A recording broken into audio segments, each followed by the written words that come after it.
Hello दोस्तों, मैं नीतू आपका स्वागत कर आपके अपने channel UGC net self study में। और यहाँ पर हम लोग पीवाईक्यू देख रहे हैं जो कि पूछे गए प्रश्न हैं, चाहे वो कोई भी एग्ज़ाम से हो। और ये घटना सीरीज है जो काफ़ी महत्वपूर्ण बुक है और मैं वहीं से ये प्रश्न सारे करा रही हूँ। तो अभी जो है यूजीसी नेट के यूनिट 1 में जो भाषा हिंदी भाषा से संबंधित प्रश्न आते हैं, वहाँ से जो बनने वाले प्रश्न हैं वो, और बीपीएससी टीआरई 4 के लिए और अन्य जितने भी कॉम्पिटिटिव एग्जाम है हिंदी क्षेत्र से होने वाले, ये सभी के लिए महत्वपूर्ण है। तो चलिए, अभी तक हम लोगों ने बहुत सारे प्रश्न कर लिया है, लगभग 200 से अधिक प्रश्न हो चुके हैं। तो अभी पिछला वीडियो अगर नहीं देखे हैं तो ज़रूर से देख लें, प्लेलिस्ट बनी हुई है।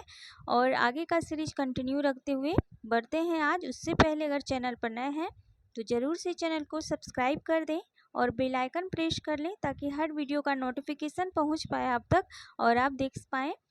तो चलिए, बिना विलम्ब किए चलते हैं आज के पहले प्रश्न पर। और आज का जो पहला प्रश्न है, क्या है कि हिंदी की अग्र आवर्ताकार संवृत्त स्वर ध्वनि है? तो अग्र आवर्ताकार संवृत्त स्वर ध्वनि जो है वो छोटी ई है और जीआईसी प्रवक्ता में पूछे गए प्रश्न हैं 2012 के। ठीक है, चलिए अगला प्रश्न देख लेते हैं और इससे कुछ संबंधित देख लेते हैं। महत्वपूर्ण है क्योंकि यहाँ से प्रश्न बनने के चांस बहुत ही रहते हैं।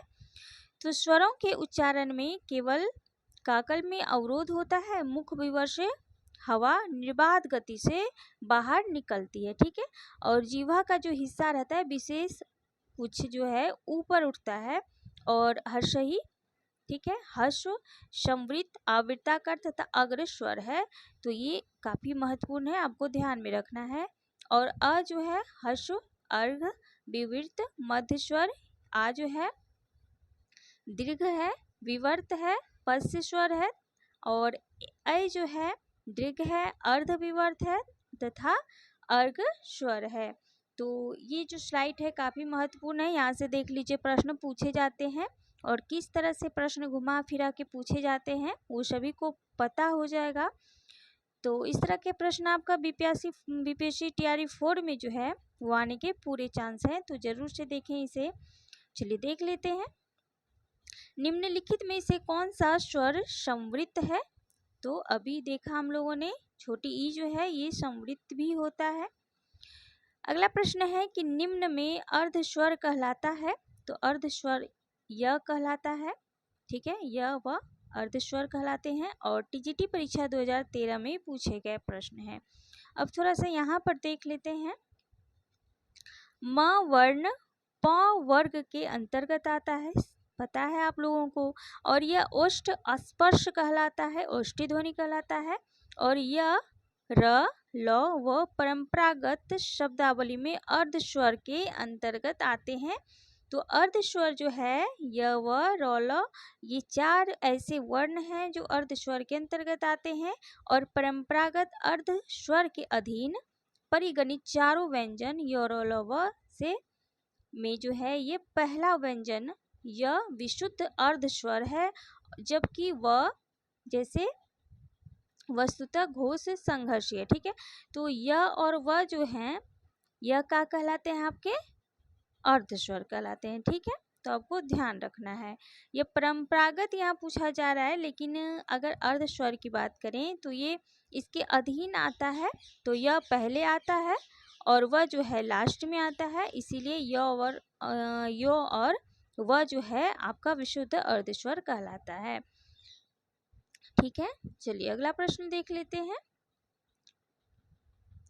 निम्नलिखित में से कौन सी व्यंजन ध्वनियाँ स्पर्श संघर्षी कहलाती है? तो स्पर्श संघर्षी जो है च छ ज छ, और ये प्रश्न जो है बीपीएससी टीआरई में पूछा गया था इस बार ही। अगर आप प्रीवियस ईयर प्रश्न देखें तो ये सारे प्रश्न पूछे गए हैं। देखिए 2012 में ये प्रश्न पूछा गया, लेकिन बीपीएससी टीआरई 3 में भी पूछा गया है।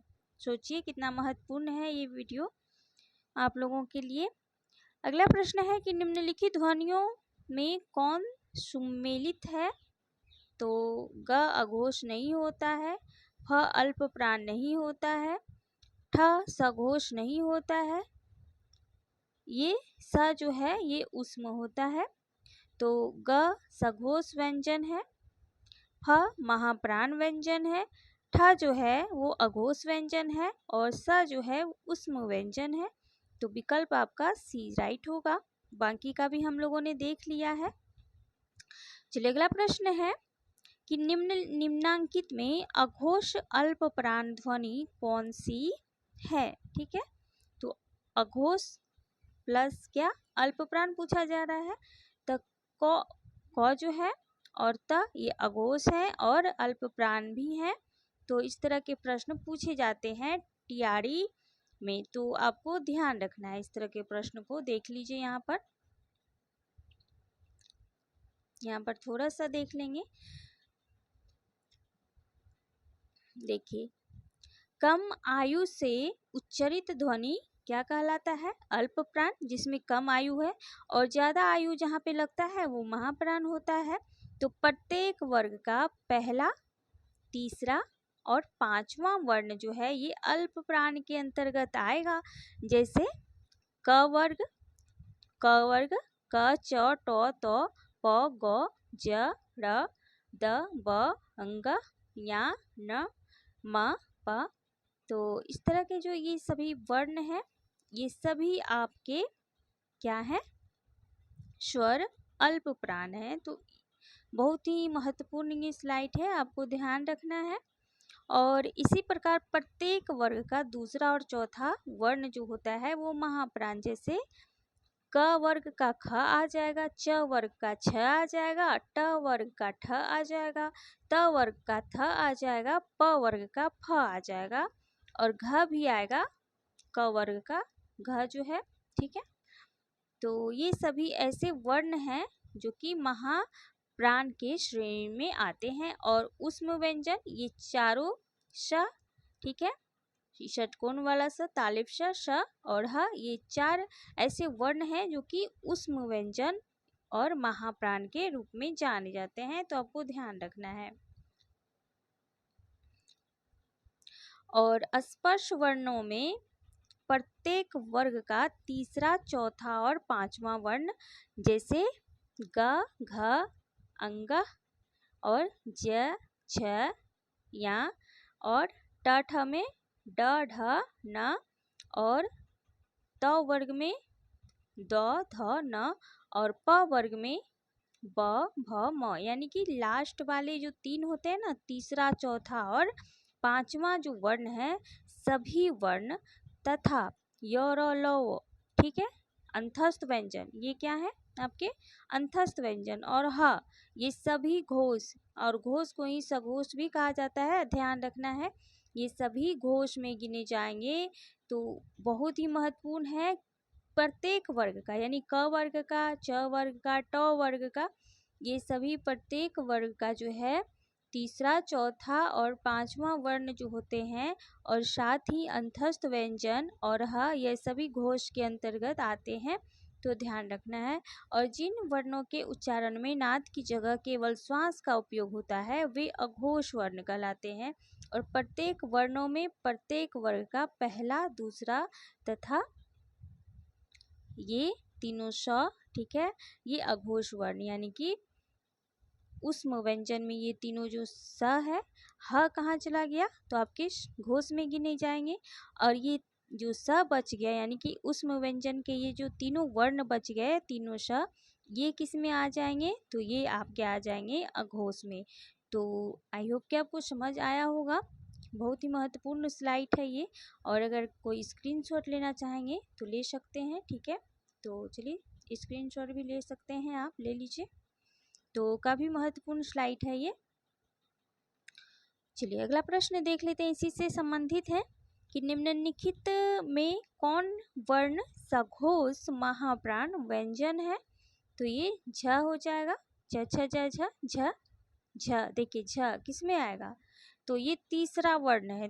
तो ज, छ, झ क्या है, तीसरा वर्ण है, तो ये सघोष महाप्राण में आ जाएगा।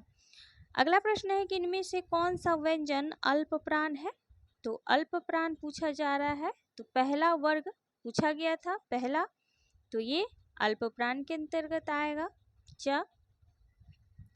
चलिए अगला प्रश्न देख लेते हैं कि हिंदी के स्पर्श व्यंजन के पांचों वर्णों के दूसरे और चौथे वर्ण होते हैं, क्या होते हैं। तो ये महाप्राण व्यंजन कहलाते हैं।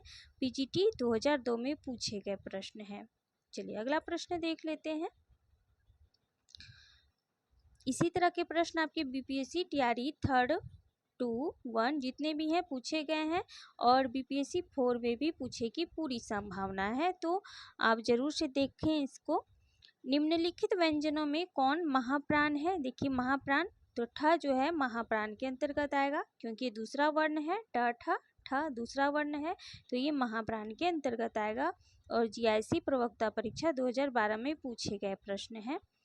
अगला प्रश्न है कि महाप्राण ध्वनियां व्यंजन वर्ग में कितने किससे संबंधित है।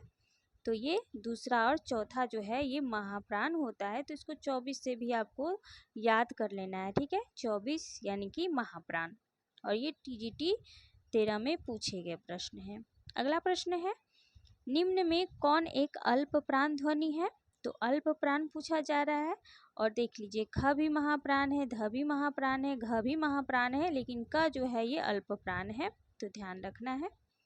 चलिए अगला देख लेते हैं कि ये तीनों श के अंतर्गत आते हैं, तो ये उस्म और ह भी इसमें आएगा एक, ठीक है, ह भी आएगा, तो यहाँ पर ह दे देना है। ये भी उस्म व्यंजन के अंतर्गत ही आते हैं, तो देख लीजिए यहाँ पर दिया गया है, ये उस्म व्यंजन के अंतर्गत आएगा।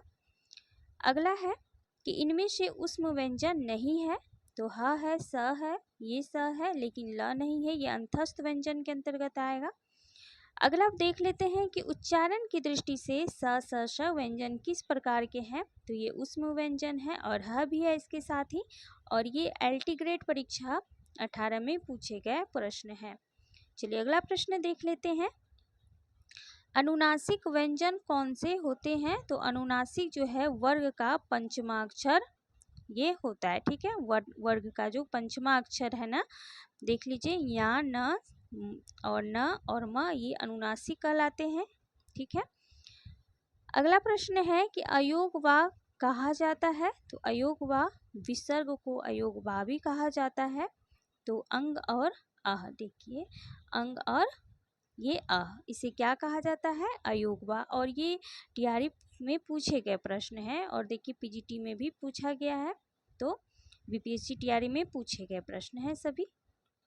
चलिए अगला प्रश्न देख लेते हैं। हिंदी में अनुस्वार किस ध्वनि का सूचक नहीं है। अनुस्वार किस ध्वनि का सूचक नहीं है पूछा जा रहा है, नहीं है, तो अंग होगा, न होगा, या होगा, यह नहीं होगा, क्योंकि यह जो है ये अंतस्थ व्यंजन के रूप में जाना जाता है। अगला प्रश्न देखते हैं कि वर्णमाला किसे कहेंगे। तो वर्णों के व्यवस्थित समूह को वर्णमाला कहा जाता है, और ये बीपीएससी टीआरई में पूछेगा। मुझे लगता है कि बहुत से ऐसे प्रश्न हैं जो सीधे यहाँ से उठाए गए हैं, तो आपको ये बुक जो है ना रेफर करना चाहिए, और यहाँ से आपको करनी चाहिए, और मैं कंटिन्यू टॉपिक वाइज यहाँ पे कराने वाली हूँ, तो जुड़े रहें मेरे साथ, और चैनल को जरूर से लाइक सब्सक्राइब कर लें, ठीक है फ्रेंड। चलिए देखते हैं, तो यहाँ पर थोड़ा सा स्लाइड देख लेते हैं कि वर्ण या अक्षर उस ध्वनि को कहते हैं जिसके टुकड़े नहीं हो सकते हैं, अर्थात भाषा की सबसे छोटी इकाई। व्यंजन और स्वर के संयुक्त रूप को क्या कहा जाता है, तो अक्षर कहते हैं। अक्षरों या वर्णों के व्यवस्थित समूह को वर्णमाला कहा जाता है। और हिंदी के लिए प्रयुक्त देवनागरी लिपि में कितने वर्ण हैं, 52 वर्ण हैं, जिनमें 11 स्वर हैं, 2 अयोगवा हैं, 33 व्यंजन हैं, 2 द्विगुण हैं, यानी कि व्यंजन, और 4 संयुक्ताक्षर आते हैं, तो काफी महत्वपूर्ण है, ठीक है। चलिए अगला प्रश्न देख लेते हैं कि हिंदी भाषा में कितने व्यंजन हैं। तो 33 व्यंजन हैं, और केवीएस 2014 में पूछे गए प्रश्न हैं। चलिए अगला प्रश्न देखते हैं। हिंदी वर्णमाला में वर्ण हैं तो कितने हैं, तो टोटल 52 वर्ण हैं, और ये भी प्रश्न बीपीएससी टीआरई में पूछे गए हैं। अगला प्रश्न है कि व्यंजन और स्वर के संयुक्त रूप को क्या कहते हैं। तो व्यंजन और स्वर के संयुक्त रूप को हम अक्षर के नाम से जानते हैं और ये 14 में केवीएस प्रवक्ता में पूछे गए हैं। अगला प्रश्न है कि हिंदी भाषा में कितने स्वर हैं। तो 11 स्वर हैं और ये भी प्रश्न पूछा गया है। भाषा की सबसे छोटी इकाई कौन सी है। तो ये वर्ण होता है भाषा की सबसे छोटी इकाई। टीजीटी परीक्षा 2009 में पूछे गए प्रश्न है। अगला प्रश्न को देखते हैं कि भाषा की सबसे छोटी इकाई है। तो देखिए कितने बार रिपीटेड है ये प्रश्न। नवोदय विद्यालय परीक्षा में 2014 में पूछा गया, वर्ण कहलाती है। और आज का लास्ट प्रश्न है कि मात्रा स्वर को क्या कहते हैं। तो समरूप यानी कि ग्रेफिम कहा जाता है, जो कि काफ़ी महत्वपूर्ण है। और यहाँ से आपका 4 से 5 प्रश्न एकदम निश्चित तौर पे पूछे जाएंगे बीपीएससी टीआरई 4 में। मैं ये कंफर्म बता रही हूँ क्योंकि यहाँ से प्रश्न पूछे गए हैं, चाहे वो बीपीएससी टीआरई 1 हो, टीआरई 2 हो या फिर टीआरई 3 हो, पूछे गए हैं। और अगर आपको इसी तरह की वीडियो चाहिए तो प्लेलिस्ट बनी हुई है, आप देख लें। वहाँ पर मैंने टॉपिक वाइज करवाया है, निबंध, कहानी, उपन्यास सभी से मैंने कराया है। और बाकी अभी जो है भाषा से संबंधित प्रश्न मैं करा रही हूँ, पूछे गए प्रश्न है, PYQ बेस है। और इसी तरह के वीडियो आगे चाहते हैं तो ज़रूर से चैनल को सब्सक्राइब कर दें और लाइक भी करते जाएं साथ ही साथ। और जुड़े मेरे साथ इसी तरह की वीडियो को पाने के लिए। फिर मैं नए सीरीज के साथ मिलती हूँ कल। तब तक के लिए थैंक यू सो मच दोस्तों।